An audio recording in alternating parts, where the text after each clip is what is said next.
Ok, ¿me pueden comentar si ven la presentación? Sí, Se ve. muy bien, sí. Genial. Bueno, buenas tardes a todos. Sé que estamos un poquito con el tiempo, pero no hay ningún problema.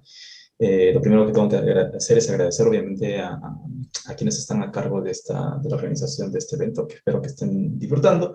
En mi caso, digamos, me he anotado para hacer esta breve presentación que lleva ese título de Interacciones Estratégicas en la obra de Tolkien, una mirada desde la teoría de juegos. Ahora, ¿por qué hago esta presentación? Bueno, les comento, yo soy economista de formación. Tengo, bueno, de la Universidad Nacional del Callao, en Perú. Tengo una maestría en economía por el Centro de Investigación y Docencia Económicas de México, el CIDE, y también tengo estudios de doctorado por la Universidad Estatal de Iowa en los Estados Unidos. Entonces, en la formación de los economistas, como seguro es posible que sepan algunos de ustedes, el uso de las matemáticas es bastante intensivo, ¿no?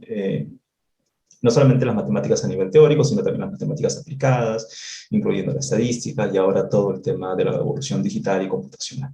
Entonces, dentro de los cursos y áreas de estudio de la economía, que son más interesantes para mí, está todo un campo relacionado con lo que es la teoría de juegos. Pero, ¿qué cosa es la teoría de juegos? Es un área que trata de darnos algunas pistas de cómo entender decisiones en un contexto de interacción.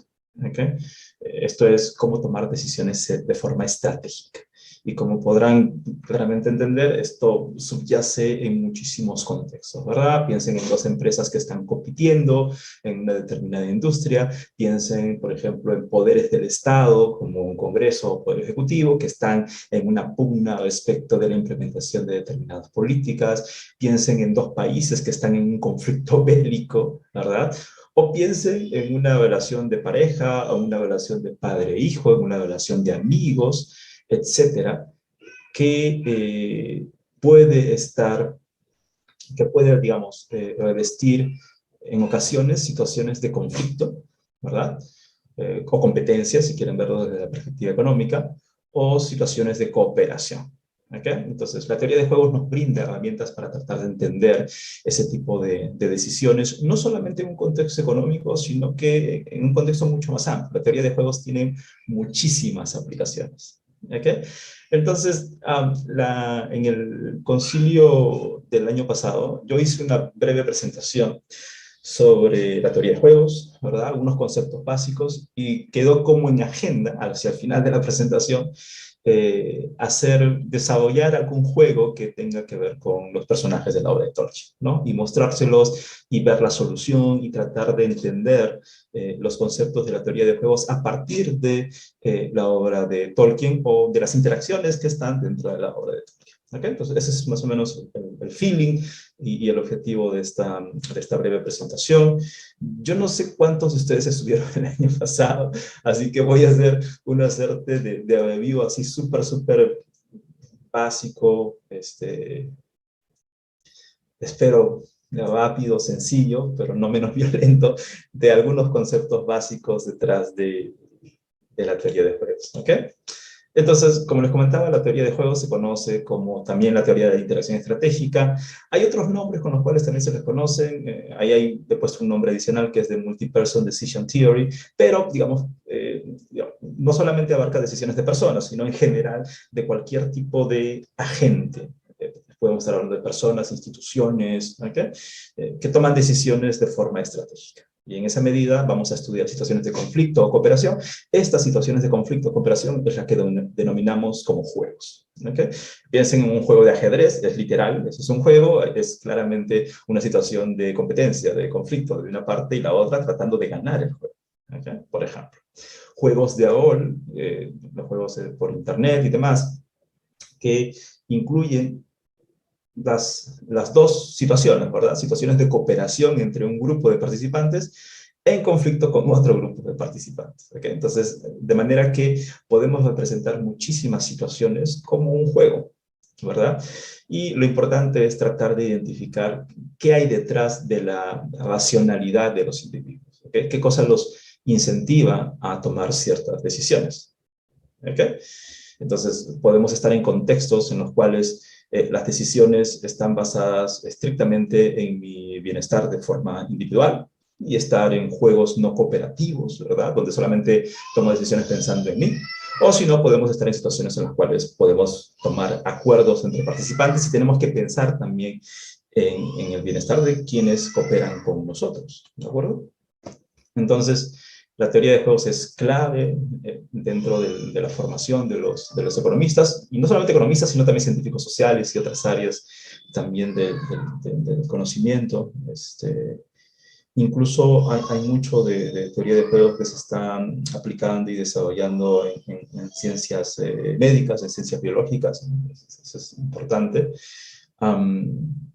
Pero yo les he puesto solamente algunos casos de aplicaciones desde la perspectiva económica, pero como les comenté, hay muchísimas aplicaciones de la teoría de juegos y ha tenido una evolución enorme en los últimos 40 años gracias a la divulgación académica, se ha incluido en muchos planes de estudios en universidades y además, bueno, hay una lista enorme de premios del Banco de Suecia en memoria de Alfred Nobel que tienen que ver con la teoría de juegos. ¿Okay? Aquí hay solamente algunas referencias de cuáles son los inicios de la teoría de juegos. Hay algunas publicaciones claves como la de von Neumann y Morgenstern en 1944, de Game Theory and Economic Behavior, pero también ha habido trabajos previos que han sido importantes en el desarrollo de esta teoría, ¿no? Lo que hicieron von Neumann y Morgenstern fue tratar de sistematizar, digamos, lo que se conocía como la interacción estratégica, para juegos de tipos específicos, ¿no? Los juegos que se denominan como juegos de suma cero. ¿Qué cosa es un juego de suma cero? Básicamente una situación de conflicto absoluto, es decir, en una interacción, lo que gano yo es lo que pierdes tú. De manera que la suma de todas las ganancias, ¿okay?, es igual a cero. ¿Okay? Eso es un juego de suma cero. Una situación de conflicto absoluto. Lo que ganas tú, lo pierdo yo y viceversa. Y bueno, también brindaron los fundamentos para juegos con más de 2 jugadores y trataron de sistematizar, bueno, esta teoría, ¿no? Contribuciones fundamentales, bueno, está la de John Nash en la década de los 50, con quizás el concepto más importante dentro de la teoría de juegos, que es el concepto de equilibrio de Nash, que a partir de este concepto es que hay una evolución en la teoría de juegos porque permite extender muchísimo el análisis, ¿okay?, a través de distintas refinaciones o sofisticaciones del concepto de equilibrio de Nash. ¿Okay? John Harsanyi también hace finales de los 60 el desarrollo de juegos con información incompleta. Cuando interactuamos con alguien, piensen en un par de empresas, no sabemos necesariamente todo lo que quisiéramos saber de la otra empresa. ¿Ok? Y Richard Selten, en los 70s, desarrolló los juegos que se conocen como juegos dinámicos, donde la variable temporal ya es un elemento clave, ¿no? Es decir, decisiones que se toman en cada momento, digamos, a lo largo de una secuencia en el tiempo, ¿no? Y además la información que puede ir actualizándose, que podemos ir tratando de aprender, ¿no? Los juegos dinámicos permiten también incorporar procesos de aprendizaje a la hora de tomar decisiones. Acá hay una lista enorme, ¿okay?, de ganadores de premio del Banco Sueco en memoria de Alfred Nobel por contribuciones relacionadas con la teoría de juegos, ¿no? Desde el Nobel en el 94 a Nash, Shelton y Harsanyi, hasta el Nobel hace un par de años, no, el año pasado, el 2020, a los profesores Paul Milgrom y Robert Wilson, por su análisis de la teoría de subastas, que tiene muchísimo que ver también, tiene fundamentos relacionados con la teoría de juegos. ¿Por qué? Porque en la teoría de subastas, básicamente yo tengo que competir con otras personas para ganar una licitación, para acceder a un bien, a un servicio, etc. En ese sentido, tengo que comportarme de manera estratégica a la hora de competir con otros. Pero como ustedes saben, también en las subastas a veces hay colusión. Entonces también se pueden analizar procesos de cooperación a través de la teoría de juegos. ¿Ok? Entonces, eso es básicamente para tratar de venderles la idea de que la teoría de juegos es importante. Y yo creo que debería enseñarse más allá de los planes de estudio de economía. O sea, yo creo que es importantísimo. Aquí hay solamente una breve reseña sobre John Nash, que quedó de la presentación del año pasado, matemático estadounidense. Ahí están las fechas de su nacimiento y fallecimiento. Lamentablemente falleció en un accidente de auto camino hacia un aeropuerto en Chicago. Y ahí están las áreas en las cuales él era experto, ¿okay? No solamente en teoría de juegos, sino en distintos campos de las matemáticas, geometría diferencial, ecuaciones en derivadas parciales, bueno, el Nobel en el 94, el premio Abel, que es como una suerte de Nobel en matemáticas en el 2015, y su tesis doctoral es una joya, ¿no? Es un documento con solo 32 páginas, ahora una tesis doctoral en matemáticas o en áreas que incorporan matemáticas, en 32 páginas sería imposible, ¿no? Y además creo que el documento solamente tiene 2 o 3 referencias, nada más, ¿no? Un genio. Y de hecho, bueno, si han visto la película, genial, ¿no? En el 2001 hicieron la película con Russell Crowe, Una mente brillante, o A Beautiful Mind, que se llevó 4 premios de la Academia. Hay una foto de Nash que me acuerdo que el año pasado Francisco comentó que era medio creepy, pero él es. Conceptos básicos de la teoría de juegos. ¿Okay? Jugadores, claramente, participantes de una situación de conflicto o cooperación, que tienen que tomar decisiones con el fin de obtener el máximo bienestar posible de sus decisiones. Podemos tener 2 o más jugadores. Las acciones son las decisiones que pueden tomar cada jugador en cada momento que le toque decidir. ¿Okay? Entonces, hay conjuntos de acciones que pueden ser finitos, digamos, por ejemplo, no sé, supongamos que estoy en un juego de ajedrez y puedo mover una ficha y tengo distintas posibilidades para mover. Bueno, aun cuando tenga varias posibilidades, ese conjunto es finito. ¿Okay? Pero también hay situaciones en las cuales el conjunto de acciones es infinito. Por ejemplo, piensen en un par de empresas que están compitiendo y que la variable de decisión clave es el precio. ¿Qué precio fijo? Ahí hay un infinito de posibilidades de fijar un precio, teniendo en cuenta pues, que ahora nos ponen hasta 2 decimales y demás en los precios, ¿no? Los resultados de juego son los distintos modos en los cuales puede concluir una interacción de este tipo con consecuencias específicas para cada jugador. Esas consecuencias van a estar representadas por pagos. ¿En qué?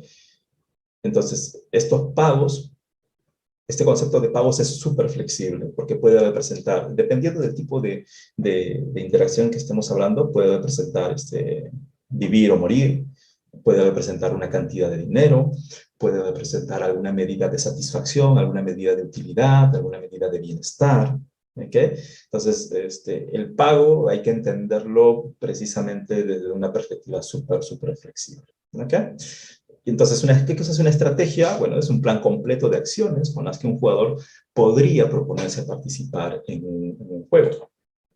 Un perfil de estrategia va a ser todo el conjunto de estrategias y va a ser un perfil por cada jugador. Los juegos se pueden representar de 2 maneras, en su forma estratégica, a través de una matriz de pagos, que ahora vamos a verlo, no se preocupen, o a través de una forma extensiva, que es como si fuese un árbol de decisiones, básicamente. ¿Okay? Y de esa manera podemos representar el inicio del juego, el final de un juego, los jugadores, qué tipo de acciones pueden tomar, y los respectivos pagos o resultados de cada una de sus decisiones. En cuanto a la clasificación de los juegos, estos pueden clasificarse de acuerdo con muchos criterios, la naturaleza de los juegos, si estamos hablando de juegos cooperativos o no cooperativos, el timing de las decisiones, si por ejemplo son decisiones una única vez, son juegos estáticos, o pueden ser juegos dinámicos, si son juegos repetidos en los cuales en distintos momentos del tiempo volvemos a jugar el mismo juego y todos decidimos, o si son juegos secuenciales, es decir, si yo tomo una decisión primero y luego tú tomas una decisión. ¿Ok? Entonces, y también dependiendo del tipo de información que hay alrededor del juego, ¿no? Podemos tener información completa o incompleta respecto de las características de los jugadores con los cuales nos enfrentamos, o sobre los pagos, o sobre el tipo de jugador que es la otra persona. Es decir, estos elementos no hacen sino enriquecer muchísimo el análisis de distintas situaciones de conflicto o cooperación. Conceptos claves y que nos van a servir mucho para el ejemplo que les quiero mostrar. Concepto como el de estrategias puras. Básicamente hablamos de una estrategia pura cuando cada participante de una situación de conflicto o cooperación, de un juego, elige una única opción cuando le toca decidir. Es decir, va a decidir por una de sus opciones, ¿okay? Con probabilidad igual a 1. ¿De acuerdo? Entonces, eso significa una estrategia pura. El otro concepto que es importante es el concepto de estrategias mixtas. Y aquí básicamente la idea es darle la oportunidad a que cada jugador elija entre posibles acciones de acuerdo con probabilidades, ¿okay?, que cada jugador va a asignar. Entonces vamos a tener una distribución de probabilidades. Una estrategia mixta se representa con, a ver, tienes 5 opciones. Bueno, ¿cuál es la probabilidad que elijas la primera opción? ¿Cuál es la probabilidad de que elijas la segunda opción? ¿Cuál es la probabilidad de que elijas la tercera, la cuarta o la quinta? Obviamente esas probabilidades tienen que satisfacer las definiciones en el sentido de que ninguna tiene que estar fuera de la unidad y la suma de las probabilidades tiene que ser igual a 1. ¿Ok? Y el otro concepto que es importante es el concepto de estrategia dominante, ¿ok?, que es una estrategia que lo que hace es producirte el mayor pago, el mejor resultado posible, que cualquier otra estrategia para cualquier acción de los rivales. Es decir, es una estrategia que yo voy a seguir independiente de lo que hagan los demás. Eso es una estrategia dominante. ¿Okay? Dominante en el sentido de que domina tus decisiones. ¿Okay? Está muy bien. Independiente de lo que hagan los demás, yo voy a seguir esa estrategia porque es lo mejor para mí. ¿Okay? Entonces, yo el tipo de juego que he preparado es un juego estático, ¿okay?, y en el cual quiero mostrar los conceptos de los equilibrios de Nash en estrategias puras y los equilibrios de Nash en estrategias mixtas. ¿Okay? Entonces, vamos a referirnos al concepto de equilibrio de Nash en estrategias puras en un contexto no cooperativo, en un contexto de competencia, si quieren, en un contexto de conflicto, ¿okay?, y vamos a estar en un contexto finito. Cada jugador va a elegir una acción de manera independiente, pero simultánea con los otros jugadores. Vamos a referirnos a esto como un juego estático o juego repetido sin memoria del pasado, es decir, aun cuando fuese un juego dinámico, puede ser tratado como un juego estático si cada vez que tomamos la decisión no nos importa qué pasó antes. ¿Ok? No nos importa qué pasó antes. No sé si alguien se siente identificado y no sé, pueden pensar en un juego como una relación de pareja y una situación de conflicto y ¿lo perdono o no lo perdono? Si a la hora de tomar esa decisión, después de una discusión, no tomas en cuenta nada de lo que pasó antes, bueno, estás en un juego estático, no en un juego dinámico, ¿de acuerdo? Entonces, la notación básica para este tipo de juegos es la siguiente. Tienes un conjunto finito de n jugadores indexado por un subíndice i que va desde 1 hasta n. Cada uno de estos jugadores tiene un conjunto de estrategias, ¿verdad?, donde cada estrategia tiene un conjunto de acciones con las cuales vas a enfrentar un juego o la situación de conflicto. Este quizás es uno de los conceptos más importantes. Esta es una evaluación de preferencias. ¿Qué cosa es una evaluación de preferencias? Es una evaluación binaria que te permite comparar pares de alternativas, pares de opciones, pares de decisiones. ¿Ok? Entonces, esta evaluación de preferencias es clave porque si es que esta evaluación de preferencias satisface ciertas condiciones que uno se refiere a ellas como axiomas, es decir, no tienes que demostrar que existen, sino asumirlas, ¿ya? Si satisface esos axiomas de preferencias, es posible representar esas preferencias a través de una función matemática, a través de una función de utilidad. ¿Qué cosa es una función de utilidad? Es una función que va desde el espacio de tus estrategias hacia un determinado resultado. Es decir, si tomas estas decisiones, si sigues estas estrategias, bueno, esto es lo que vas a obtener. ¿Okay? Entonces, es posible, si es que se satisfacen estos axiomas, bueno, representar las preferencias, ¿verdad?, los gustos de los jugadores a través de un concepto matemático muy sencillo, muy tratable, como que es una función. ¿Okay? Entonces, vamos a tener entonces la siguiente relación, muy sencilla. Cada jugador va a preferir tomar esta acción en lugar de esta otra, dado lo que hacen los demás jugadores. Esto es, si quieren entenderlo como un conjunto de lo que hacen todos los jugadores, excepto el jugador I, por eso le pongo sub menos I. ¿Okay? Si es que obviamente va a preferir esto, si tomar esa decisión le aporta mayor utilidad. ¿Ok? Entonces, la idea es muy sencilla. Yo veo lo que hacen mis competidores y entonces voy a preferir las acciones o las estrategias que me den el mayor nivel de bienestar, el mayor nivel de utilidad, el mayor nivel de satisfacción. Es decir, voy a tomar la mejor decisión posible. ¿De acuerdo? Eso significa que un jugador prefiera un conjunto de acciones a otro. ¿De acuerdo? Entonces, esa idea nos ayuda a definir el equilibrio de Nash. ¿Qué cosa es un equilibrio de Nash? Bueno, va a ser un perfil de estrategias, un conjunto de acciones que toma cada uno de los jugadores, tal que para cada jugador, ¿ok?, lo que está haciendo es tomar la mejor decisión posible. Es su mejor respuesta. ¿En qué términos? Es su mejor respuesta en términos de que está alcanzando su mayor nivel de utilidad, el mayor nivel de bienestar. Es lo mejor que puede hacer. ¿Ok? Entonces, ¿qué cosa es la mejor respuesta? Es una estrategia que maximiza los pagos de un jugador dado lo que creas que van a ser tus potenciales rivales. ¿Ok? Entonces, el asunto es que en el equilibrio de Nash, todos están haciendo eso.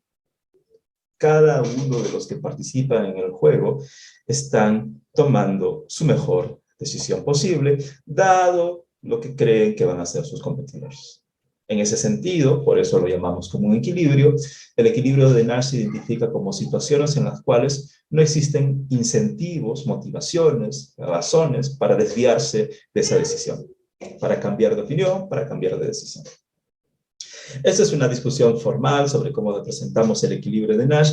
Básicamente, no sé si algunos están familiarizados con la idea de correspondencia, pero en términos matemáticos, el equilibrio de Nash es una aplicación más de lo que se conoce como los teoremas de punto fijo. El teorema de punto fijo nos dice básicamente que si tenemos, por ejemplo, una función y la evaluamos en un punto determinado, el resultado es exactamente ese mismo punto.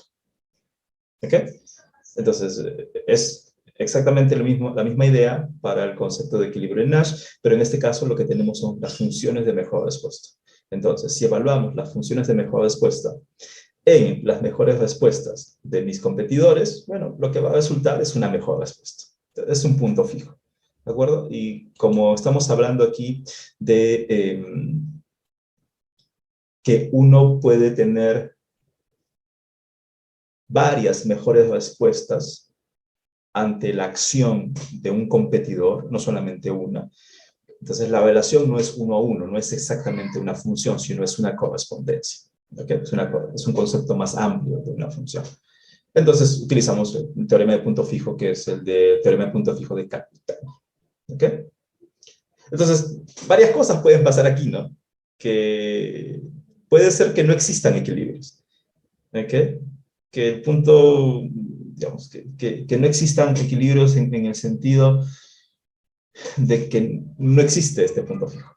¿Ok? Entonces, ese punto fijo no existe, entonces no hay ningún equilibrio de Nash, entonces no podemos decir nada de la interacción que estamos analizando, del juego, de cuál va a ser el resultado, etc. O puede ser que haya múltiples equilibrios. ¿Ok? Entonces, ese equilibrio en cualquier tipo de modelo, no solamente el modelo económico, no necesariamente es lo que se alcanza, no necesariamente estamos diciendo que eso se va a dar, pero es lo más probable que se dé. Nos va a informar en ese sentido un equilibrio de Nash en estrategias puras. ¿Okay? Entonces, un equilibrio de Nash es, en estrategias puras en este caso, es el resultado predecible de un juego. No es que acertemos al 100%, ¿okay? Pero es lo que podríamos predecir con cierta confianza. ¿Okay? Como les comenté, existen ocasiones en las cuales no existen equilibrios de Nash. Es decir, no podemos decir nada absolutamente de un juego o de una situación de interacción estratégica, lo cual, digamos, es un poco frustrante, ¿verdad? Pero ahí es donde viene Nash y su tesis en 1950, ¿no? A rescatarnos a todos y a iniciar una revolución que sigue hasta ahora, ¿no? Que es, que Nash en su tesis de 1950 introduce el concepto de estrategias mixtas. ¿Okay? Y el concepto de estrategias mixtas, como les comenté, sugiere elegir para cada jugador, digamos, cada jugador va a elegir entre distintas opciones de acuerdo con una distribución de probabilidades. ¿Okay? Entonces,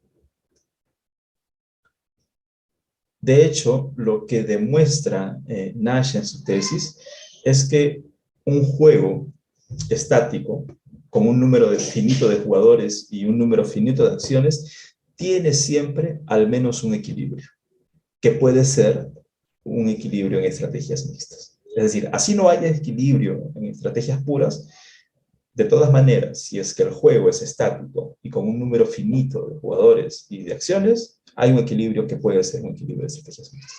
Ahora, ¿cómo interpretamos un equilibrio en estrategias mixtas? Bueno, lo interpretamos como la falta de predictibilidad sobre las acciones que van a tomar los otros agentes.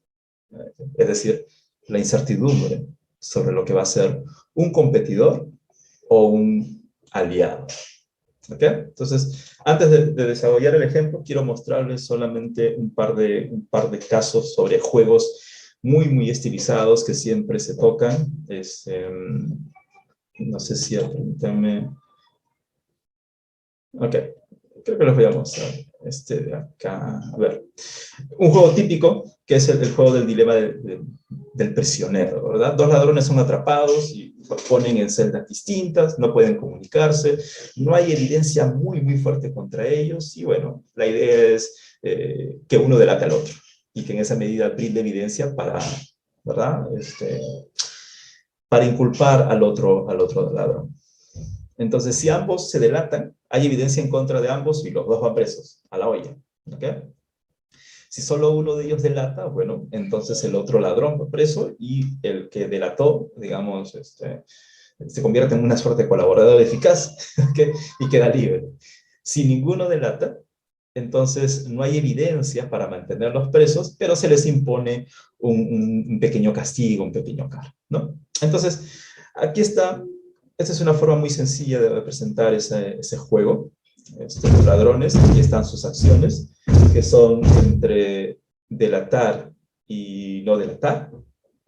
Y aquí, en estas celdas de esa matriz, se representan los pagos. El primer elemento de esta celda representa el pago que obtiene el ladrón 1. ¿Okay? El ladrón que está en las filas, representado en las filas. Y el segundo elemento representa el pago del jugador que está en las columnas. Entonces, por ejemplo, si ambos se delatan, ¿de acuerdo? Si ambos se delatan, el pago que obtienen es de 1 y 1. ¿Ok? De 1 y 1. A veces el juego está en términos de los años que van a la cárcel y demás. Esto no, esto está como un pago, una medida de utilidad, una medida de satisfacción. ¿Ok? ¿De acuerdo? Pero, por ejemplo, si el ladrón 1 delata y el ladrón 2 no delata, bueno, el ladrón 1 se queda con todo el bienestar y el ladrón 2 se queda con nada, ¿no? Que va preso. Viceversa, si es que el ladrón 2 delata, ¿okay? Y el ladrón 1 no delata. ¿Okay? Pero si ambos no delatan, ¿de acuerdo? Obtienen un pago de 3 y 3. ¿Okay? Entonces, la pregunta es si existe algún tipo de equilibrio de Nash en estrategias puras. ¿Cómo se analizan este tipo de juegos de manera muy sencilla? La idea es posarnos en cada una de las celdas y verificar si es que alguno de los jugadores tiene incentivos para desviarse. Si es que tiene incentivos para desviarse, es decir, si cambiando de decisión obtiene mayor bienestar, beneficio, pago, bueno, obviamente ese no es un equilibrio de Nash. ¿Okay? Entonces, aquí solamente evaluar 4 celdas, es un ejercicio muy sencillo. Entonces, por ejemplo, pósense en la celda DD, aquí está, en las cuales ambos se delatan. ¿Ok? El ladrón 2, ¿tiene incentivos a no delatar? No. ¿Ok? ¿Tiene incentivos a no delatar? No, porque si no delata, obtiene 0, ¿no? Dado que el otro lo delata. Ahí está. El ladrón 1, ¿tiene incentivos, dado que el ladrón 2 lo delata, ¿tiene incentivos a no delatar? No, porque obtendría 0 en lugar de 1. Entonces, fíjense que este de aquí es un equilibrio de Nash en estrategias puras, ¿ok? En el cual ambos se delatan, ¿ok? Dado, digamos, las características del juego, ¿ok? Eso, a pesar de que, por ejemplo, este resultado podría ser, digamos, el más deseable para ambos, ¿no? Pero fíjense, supongan que están aquí, ¿ok?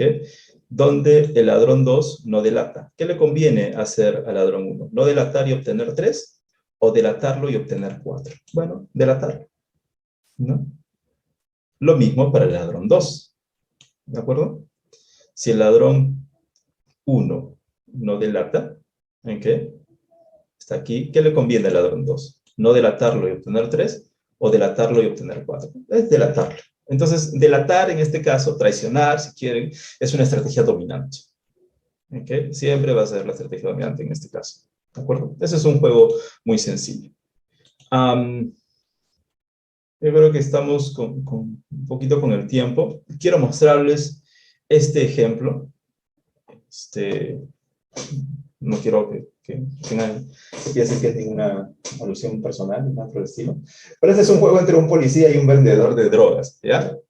Entonces, el policía tiene que hacer vigilancia para evitar la venta de drogas en una zona de la ciudad, y el vendedor de drogas tiene que decidir dónde vender la droga, ¿no? Si es que en una esquina, de una calle o en un parque. ¿Ok? Entonces, dependiendo de dónde el vendedor de drogas se para a vender en una esquina o en el parque, o si el policía decide hacer la vigilancia en la esquina o en el parque, vamos a tener estos paros. ¿Ok? Supongan, por ejemplo, que si el dealer decide vender la droga en una esquina, bueno, y el policía también se posee en una esquina, bueno, el dealer tiene una capacidad limitada para vender sus drogas y obtiene solamente beneficios de 20, y bueno, y el policía más bien hace una buena labor y obtiene beneficios de 80. ¿Okay? Pero si, por ejemplo, el policía se queda en la esquina, pero el dealer comienza a vender en el parque, que es un entorno mucho más grande y demás, etcétera, bueno, obviamente el policía no va a atrapar a nadie, no va a incautar absolutamente nada, bueno, y el dealer va a vender todo lo que pueda y va a obtener esta ganancia, ¿no? ¿Okay? Lo mismo aquí, o algo similar, si el dealer se posa en la esquina, el policía se va al parque, ¿okay? Bueno, el dealer es el que sale beneficiado, ¿no? Y el policía gana algo porque al menos estaría evitando de que el dealer vaya al parque donde puede tener muchísimo más, mayor demanda, ¿no? Poder vender más. Y si ambos van al parque, bueno, fíjense, el parque puede ser bastante grande, bueno, y el dealer puede ser muy, muy cauto para evitar que el policía se dé cuenta de lo que está haciendo y, bueno, puede obtener parte de los beneficios que tenía planeado, ¿no? Entonces, fíjense que en este ejercicio, muy curioso, vamos a ver si hay algún equilibrio de Nash. Básicamente es ver si es que hay algún incentivo, ¿no? Entonces, por ejemplo, supongamos que el dealer se posa en la esquina. ¿Qué cosa le conviene al policía? ¿Posarse en el parque y obtener 10? ¿O posarse en la esquina y obtener 80? Bueno, 80, ¿no? ¿Ok? Entonces, el policía no tiene incentivos para desviarse de esta situación. Pero si el policía se posa en la esquina, obviamente al dealer le conviene, en lugar de posarse en la esquina y obtener 20, bueno, mejor me voy al parque y obtengo 100. Entonces, esta de aquí, esta celda, el 80-20, no puede ser un equilibrio de Nash. ¿Por qué? Porque el dealer tiene incentivos para desviarse e irse para acá. ¿Ok? Ahora comparemos esta situación. Entonces, el dealer no tiene incentivos para desviarse. Entonces, analicemos la situación del policía. Entonces, si el dealer está en el parque, al policía, ¿qué le conviene? ¿Irse a la esquina, quedarse en la esquina y obtener 0, o irse al parque y obtener 60? Bueno, le conviene irse al parque. Entonces, este tampoco no es un equilibrio de Nash, porque el policía tiene incentivos a tomar otra decisión. Bueno, ahora vamos cerrando el círculo y analizamos ahora esta situación. Entonces, si el policía está en el parque, ¿ok? ¿Qué le conviene al dealer? ¿Obtener 40 quedándose en el parque o irse a la esquina y obtener 90? Le conviene obviamente irse a la esquina y obtener 90. Entonces, este tampoco es un equilibrio de Nash. Ya vimos que este tampoco no es un equilibrio de Nash, porque al policía le conviene irse a la esquina y no quedarse en el parque. Entonces, como ven, en este juego de aquí, es bien sencillo, no hay ningún equilibrio de Nash en estrategias puras. En la práctica no podríamos decir absolutamente nada sobre cuál va a ser el posible resultado de esa interacción. Entonces, hay juegos de ese tipo, en los cuales uno no puede decir nada con estrategias puras. Y ahí es donde uno tiene que apelar al concepto de estrategias mixtas. ¿Ok? De estrategias mixtas.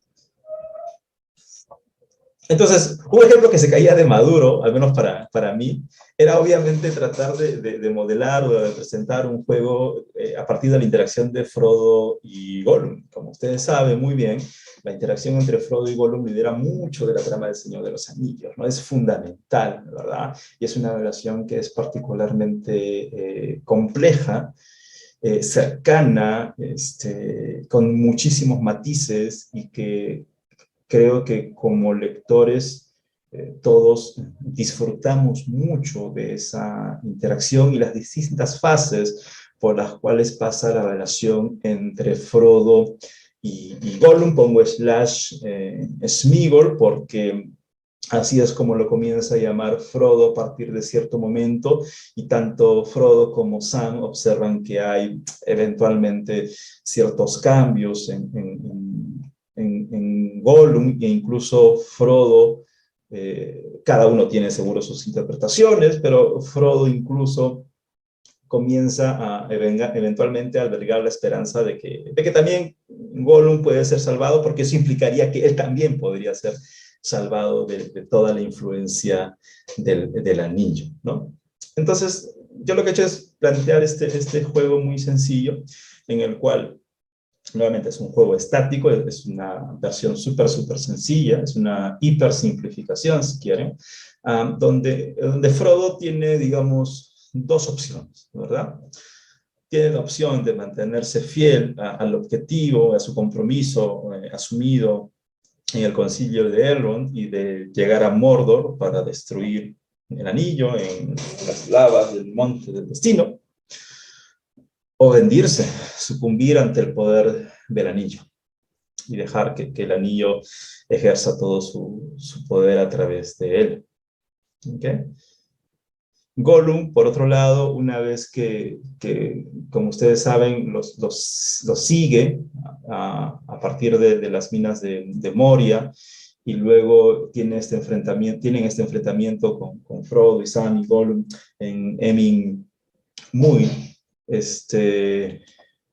y bueno, lo atrapan y le ponen la soga élfica que le genera muchísimo dolor y le hiela y le quema y demás. Entonces, Frodo le ofrece liberarlo, pero con la condición de que los ayude en su objetivo. Y bueno, Gollum acepta, jura por el anillo, ¿no? Jura por el precioso, de que efectivamente los va a ayudar y se va a mantener leal a su promesa. Entonces, Gollum, en ese sentido, tiene un espacio de dos acciones, que es la opción de ser leal a esa promesa y ayudar en el objetivo a Frodo y Sam, ¿no? O traicionarlo y tratar de tomar decisiones que lo acerquen a él, hacia el anillo, y no hacia, digamos, ¿no? Hacia el objetivo que consigue Frodo, ¿no? Entonces, yo propongo esta matriz de pagos. Fíjense que este es un juego obviamente hiper simplificado, porque estoy omitiendo, primero es un juego estático, cuando sabemos que la relación entre Frodo y Gollum fue una etapa y involucró varias decisiones, entonces, pero es una simplificación. Y segundo, estamos omitiendo. Estoy ocupado, discúlpeme. Mi hijo me está llamando, ya es hora, creo. Y tengo un hijo de 3 años, por cierto, entonces ahorita ya me está tomando la puerta. Entonces, y lo otro que estamos omitiendo claramente es el rol de Sam, ¿no? Pero digamos, en cuanto a la relación de Frodo y Gollum, digamos que el que es Estoy emitiendo las águilas. El que toma la voz cantante es Frodo, ¿no? Es Frodo el que decide y Sam tiene que respetar las decisiones de Frodo en cuanto a permitir que Gollum los oriente y los lleve hacia Mordor y demás. Bueno, y Tom Bombadil ¿cómo se llama? Y a Arwen y a un montón de personajes estamos emitiendo. Esto es una super simplificación, obviamente. Entonces, fíjense, ¿qué es lo que estoy proponiendo? Ok, entonces Frodo tiene la opción de ser fiel, Gollum tiene la opción de ser leal o traicionarlo, y Frodo, bueno, la opción de ser fiel a su promesa, de destruir el anillo, o simplemente rendirse ante él. Oh, sí, de hecho. Entonces, estos pagos representan de alguna forma cómo es que podemos entender la relación entre Frodo y Gollum. Fíjense, por ejemplo, si Frodo se mantiene fiel a destruir el anillo y Gollum lo ayuda y es leal, bueno, ambos salen beneficiados, pero fíjense que Frodo obtiene mayor utilidad que Gollum. ¿Por qué? Porque creo que podemos interpretar de que Gollum, aun cuando hubiese mantenido su promesa de ser leal a Frodo, hubiese sentido más la destrucción del anillo que Frodo. ¿Por qué? Porque obviamente estuvo bajo la influencia del anillo mucho más tiempo. ¿Ok? Si Frodo se mantiene fiel a su promesa, pero Gollum lo traiciona, bueno, quien sale perdiendo es Frodo, y quien saldría ganando, y lo pongo en esos términos, sería Gollum, porque volvería a tener el anillo, eventualmente se escaparía de nuevo, trataría de esconderlo, qué sé yo. ¿Ok? ¿Ok?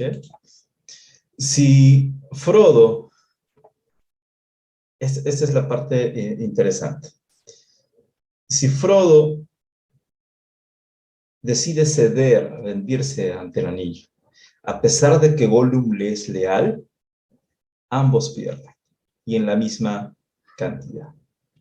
¿Ok? Ambos pierden porque el anillo es destruido y demás.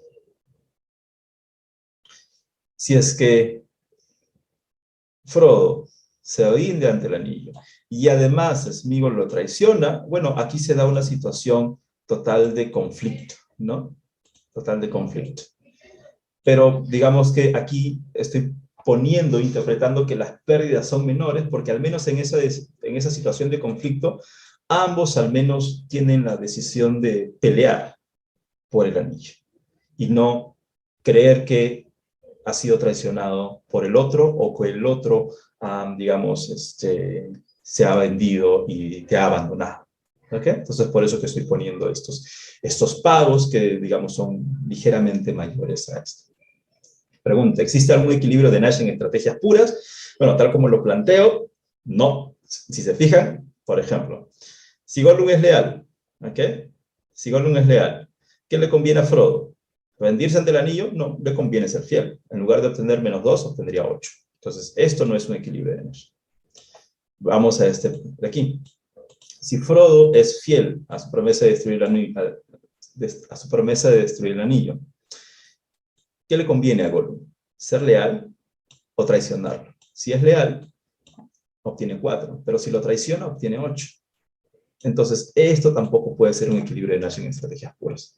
Vamos a ver aquí. Si Gollum, por ejemplo, traiciona a Frodo, ¿ok?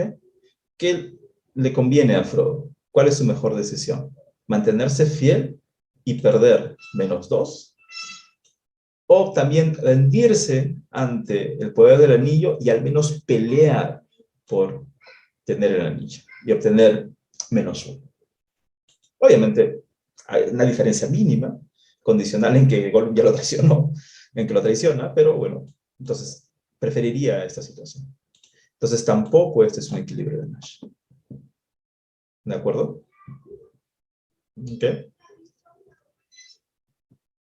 Entonces, como ven, ninguno de los equilibrios es un equilibrio de Nash en estrategias puras. Entonces, lo que queda es apelar al concepto de estrategias mixtas para ver cuál es la solución. Y si me permiten, yo sé que estamos casi con la hora, pero quiero compartir ¿Pueden ver mi pizarra? ¿Me comentan, por favor? Sí, Eric, se ve muy bien. Ah, genial. Entonces, aquí tengo la presentación para tratar de encontrar la solución. Permítanme prender mi luz, por favor. Me quedan oscuros.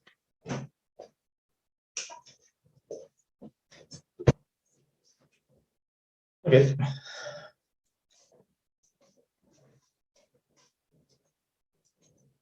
Ok, entonces, fíjense. Aquí lo que voy a hacer es presentar es los juegos. Entonces, esto es 8, 4, menos 2,8. Ya saben que la primera entrada es el pago del jugador que está en la fila. Menos 2, menos 2. Menos 1, menos 1. ¿Ok? Entonces, ¿cómo resolvemos un juego en estrategias mixtas? Como les comenté, básicamente es asumir probabilidades, ¿ok? Para cada uno de los jugadores. Entonces vamos a asumir que Frodo decide ser fiel a la promesa de destruir el anillo con probabilidad P, y bueno, se rinde con probabilidad 1 menos P, y Gollum decide ser leal con probabilidad Q, y bueno, lo traiciona con probabilidad 1 menos Q. Entonces, a partir de eso, lo que uno tiene que hacer es definir cuál es la mejor respuesta de cada uno de los jugadores, mapearlos y, bueno, ver cuál es el punto de intersección de las mejores respuestas de cada uno de ellos. Entonces, si se dan cuenta, un concepto clave es el concepto de utilidad esperada. ¿Cuál es el beneficio esperado, la utilidad esperada de Frodo de tomar esta decisión condicional en lo que hace Gollum? ¿Okay? Lo que hace Gollum va a estar dado por estas probabilidades, porque con probabilidad Q es leal y con probabilidad 1 menos Q lo traiciona. ¿Okay?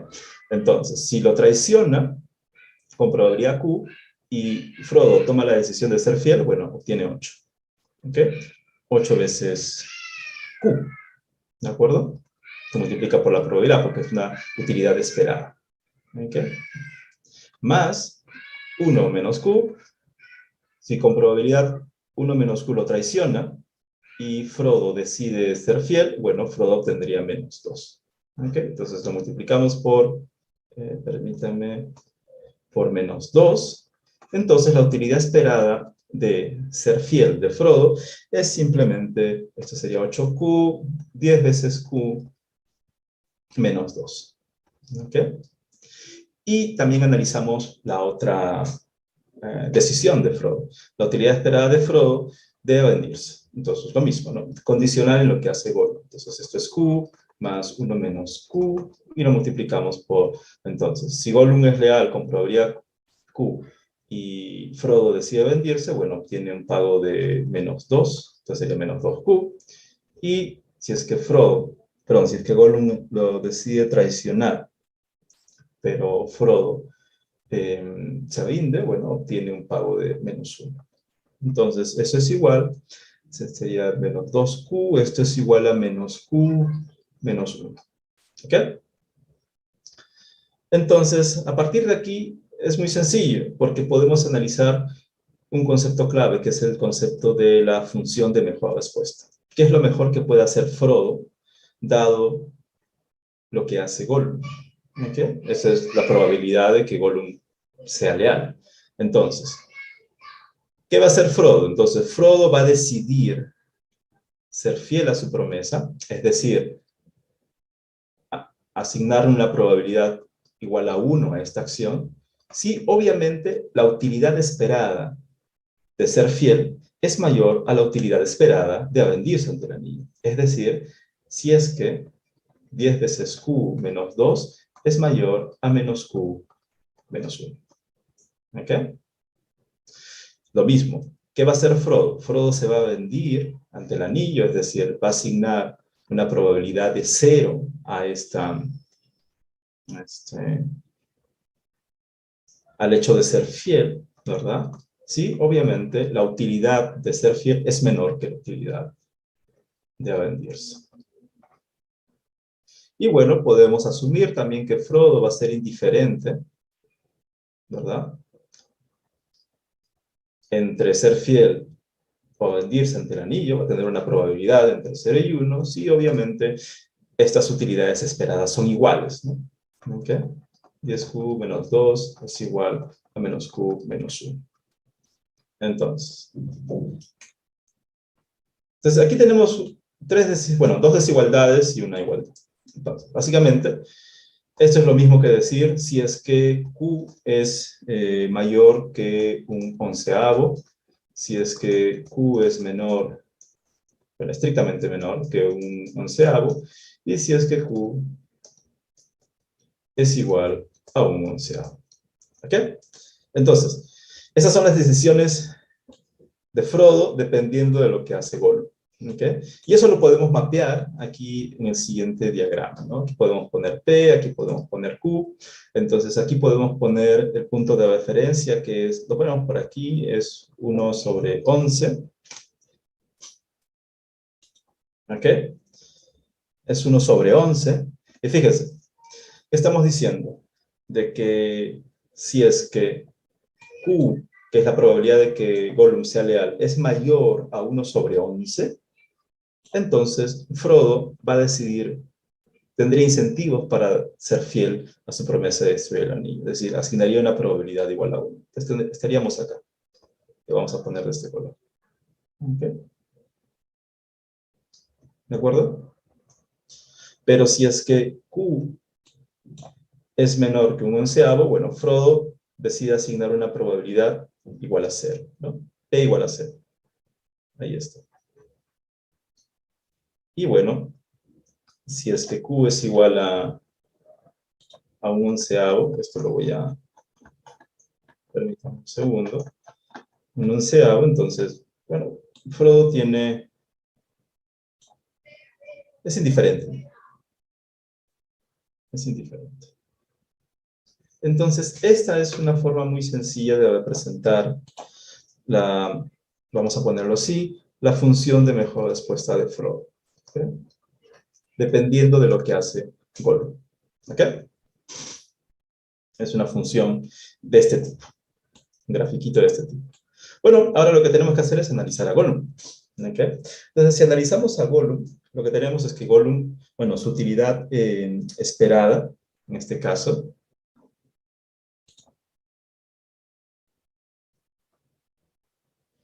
no significa que no importe qué decisión tome David, sino que puede tomar cualquiera de esas decisiones. ¿Okay? Es literalmente indiferente. No significa que no importe, ¿no? Sino que tome cualquiera de esas decisiones. ¿Okay?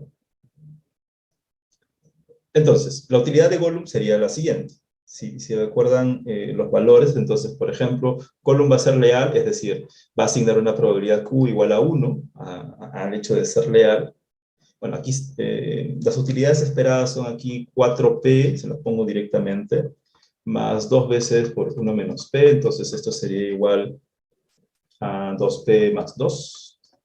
¿Okay? Y aquí la utilidad esperada de traicionar es igual a 8P más 1 menos P por menos 1, ¿no? Y esto es igual a 9P menos 1.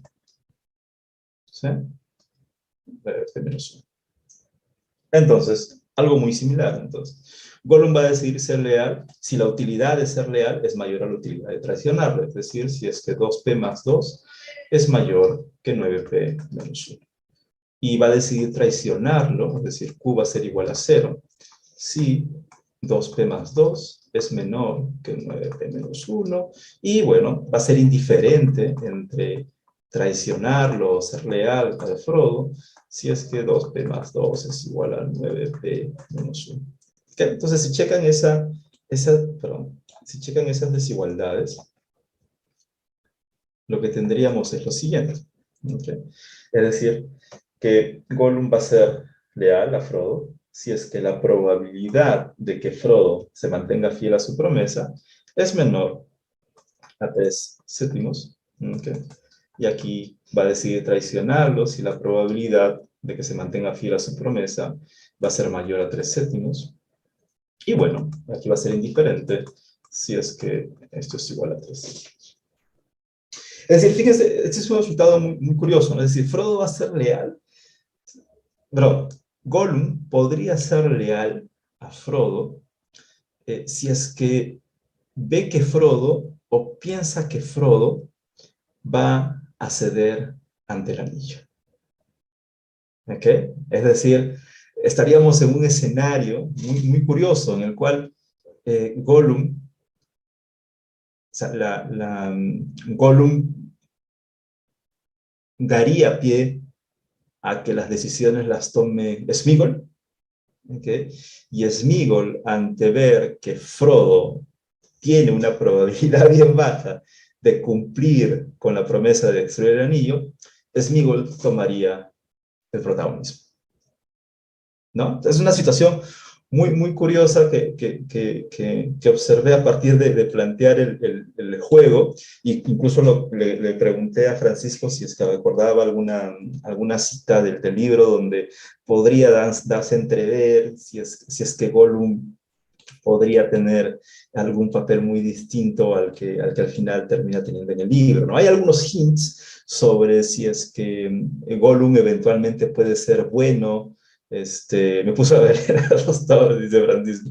Hay algunos hints, tal como me comentó Francisco, sobre la posible bondad de Gollum y dar paso a Sméagol en la toma de sus decisiones, pero lo dejamos ahí para volver a leer Las dos torres, ¿no? Que es el libro donde más se describe la relación entre Frodo y Gollum. ¿Okay? Entonces podemos representar también esta función de mejor respuesta, en este caso de Gollum, en el mismo plano que graficamos en el mismo plano en el que graficamos las decisiones de Frodo. ¿Okay? Entonces, fíjense, si es que P es menor que 3/7, ¿okay? Vamos a ponerlo por aquí. Esto debería estar por aquí, más o menos. Vamos a ponerlo por aquí. ¿Okay? ¿Okay? P, ¿no? Si es que P está por debajo de 3/7, bueno, Q es igual a 1. Es decir, Gollum va a asumir el liderazgo. Aquí está. Aquí, vamos a ponerlo por aquí. ¿Ok? ¿De acuerdo? Si es que P está por encima de 3/7, bueno, más bien Gollum tendría el incentivo de traicionar a Frodo. ¿Cuál es la lógica de ese resultado? Yo lo he pensado en esos términos, ¿no? Es decir,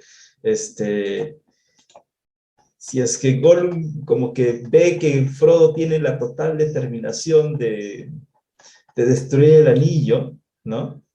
Que no flaquea ni nada por el estilo, Gollum piensa, pues, si él lo puede tener, yo también, ¿no? Maldita sea, ¿por qué él lo tiene que tener? Yo también lo puedo tener. No puede ser, ¿no? Entonces, si Gollum ve en Frodo mucha determinación, no le va a quedar otra que traicionarlo, ¿no?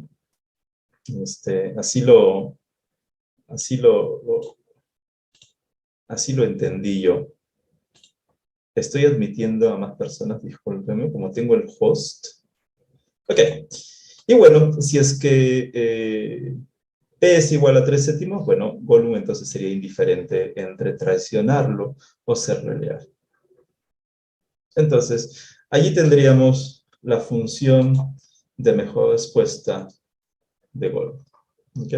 Vamos a poner así como B sub G, que depende de lo que hace Frodo, que está representado a través de P. Entonces, ¿cómo caracterizamos el equilibrio de Nash, en este caso en estrategias mixtas, como el punto en el cual hay la intersección entre las funciones de mejor respuesta de ambos jugadores? En este caso se cruzan las funciones de mejor respuesta de Frodo con la de Gollum, y es un único punto, con lo cual tenemos un equilibrio de Nash, digamos, en estrategias mixtas, que es único, en el cual P es igual a, perdón, discúlpenme, aquí me confundí, en el cual Q es igual a 1/11 y P es igual a 3/7.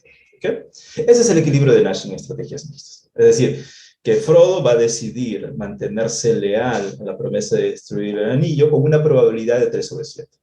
Y Gollum va a decidir ser leal a Frodo ¿ok? Con una probabilidad de 1 sobre 11. ¿Y eso para qué nos sirve, no? Bueno, eso nos va a servir para identificar cuál es el resultado más probable, porque si consideramos estas matrices que habíamos dicho, aquí recuerden que estaba Gollum, aquí estaba Frodo, y las probabilidades con las cuales tomaban estas decisiones son 1p y 1 menos p, y q y 1 menos q.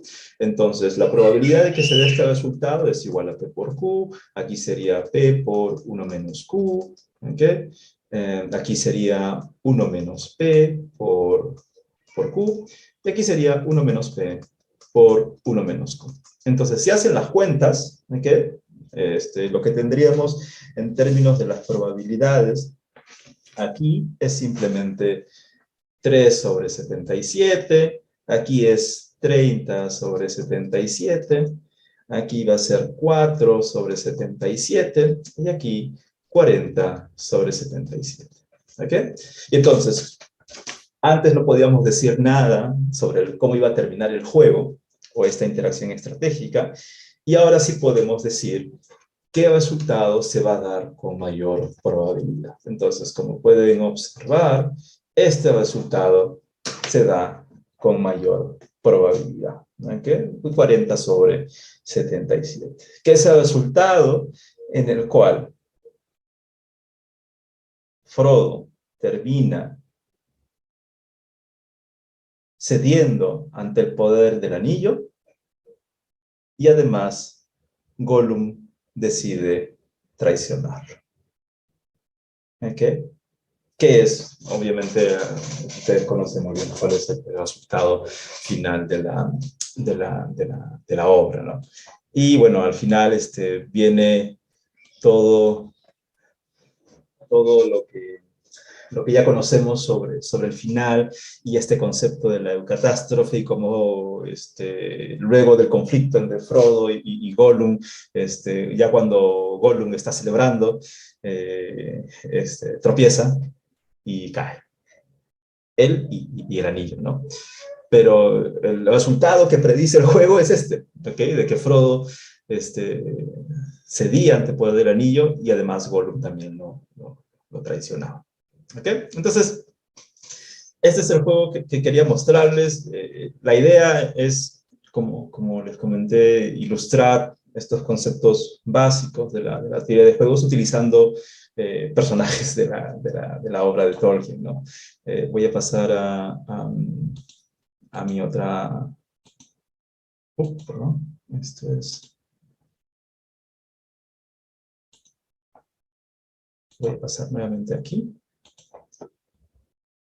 Ok, y con esto ya culmino. Yo sé que me estoy excediendo con el tiempo.